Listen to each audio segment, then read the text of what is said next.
Hi everyone! Today I'm in the sewing room to share a free tutorial for these super fun and quick to sew drawstring petal shoulder straps. If you're a fan of Farm Rio, then you probably saw their adorable dresses with these flowers released in pink and white. I've just made a little boxy top using a remnant of Liberty cotton that I got for £1. I'll tell you where it's from later in the video. But I'm so happy with how it turned out, and I'm going to wear it out tonight to meet up with friends. So this technique can be added to any shoulder strap, but you're going to need a petal pattern piece and a long tie pattern piece or a bit of ribbon.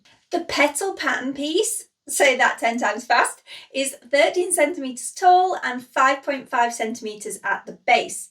And then the tie piece is 80 centimeters by 4 centimeters, a very long skinny rectangle. And you could draw out either of these pattern pieces yourself, very easy, or just download the template from almondrock.co.uk.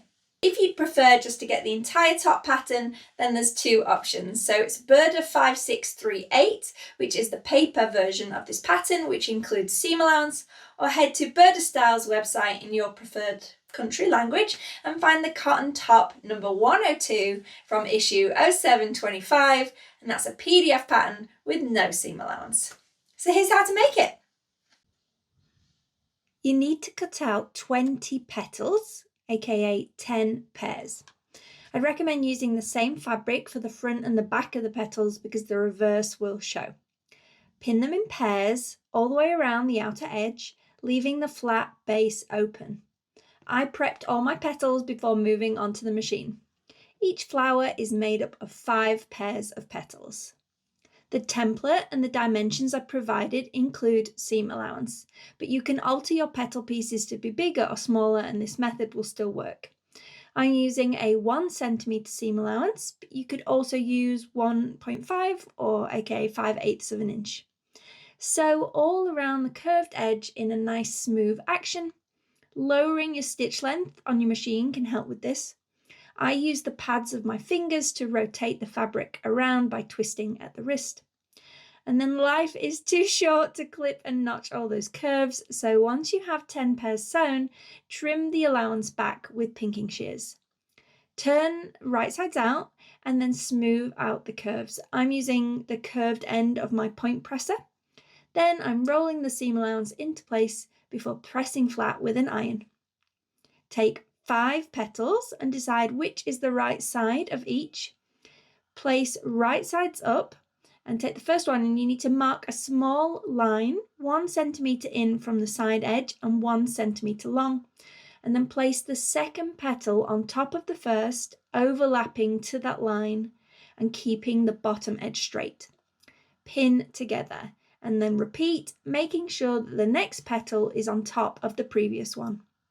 My tape measure is actually 1 centimeter wide, which is incredibly useful for things like this. I also have one that's 1.5 centimeters wide. This means I can easily mark distances with the width of the tape. Take your string of 5 petals over to the machine and attach each petal where they overlap with 1 or 2 centimeters of stitching. The stitching is going to be hidden inside your hem allowance and will support the flower at its base.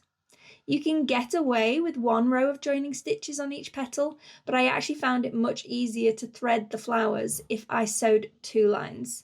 So 1 each side of the overlap as shown in this close-up. I did that for the second flower and it went much quicker when it came to threading.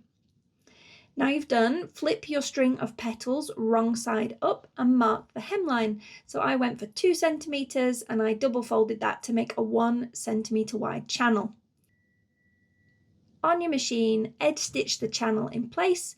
I'm using a foot with a plastic guide to ensure I stay close to the edge. If you're using a fabric tie, fold it in half lengthways and pin together and sew around the long and short ends, leaving a 5 centimeter turning gap in the middle. Trim the seam allowance to half and turn through, then press flat. I have a set of Prim tube turners, which are handy for this. And if you're using ribbon, just seal the ends of your ribbon with a flame or a knot.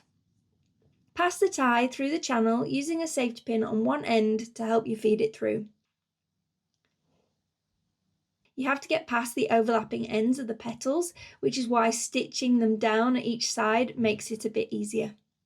Arrange so that your tie ends are equal on each side and pin the centre of the middle petal in place. This will help you gather equally. Gather up the petals as tight as they'll go, and then you'll be able to shape it into a circle and tie a sweet bow knot. These are now ready to attach to your partial shoulder strap. The strap will finish just over your shoulder, and then you can add a short 2 centimetre tall front strap as well if you don't want to attach the flower directly onto the front of the top. I whipped up my straps, then created darts on my bodice, pressed those flat and assembled my side seams. This boxy little top is very simple to sew. You can either hem the top or add a peplum ruffle. I assembled the neckline facing and overlocked the lower edge to prevent it fraying. Then I attached the straps to the back bodice, and each end is hemmed with a double folded edge and top stitched. The facing sandwiches everything together. The back bodice straps are pointing downwards against the top at this point, and if you had short front straps, they would do the same. After sewing, all the curves are clipped to allow for easy turning, and the seam allowance is trimmed. Then I unstitched the facing and seam allowance together on the machine. After a good press, it's time to finish the straps. So I hand sewed the back of the upper petal to the end of the shoulder strap. I did this by catching the channel and tie in my stitches, but not the outer layer at the front. So it's just attached at the very end of the strap and at the channel area of the flower. And then I did a few stitches in my bow knot to keep it secure. And then I stitched the bottom of the flower to the upper edge of the bodice. So I positioned the knot about 3 centimetres away from the corner, but you could try the top on with the flower pinned to see where you'd like it to sit. I stitched through the back of the bow knot again and the edges of the petals into the front and the facing of the top, so everything was secure. And that's it. I love my finished top. I used a Liberty print called Thorpe in colourway C, which has dark greens, baby blues, coral red shades, and I had 90 centimetres of this fabric to work with. I picked it up from the big Minerva warehouse sale over in Darwin, where all the fabric is either £4 a metre, or if you find a remnant that's less than a metre, it's just £1. I snapped up this Liberty remnant so fast. Okay, that's it for today. I hope you enjoyed this tutorial. Let me know in the comments if you're going to make this project, and I'll be back again soon for another video. Thanks for watching.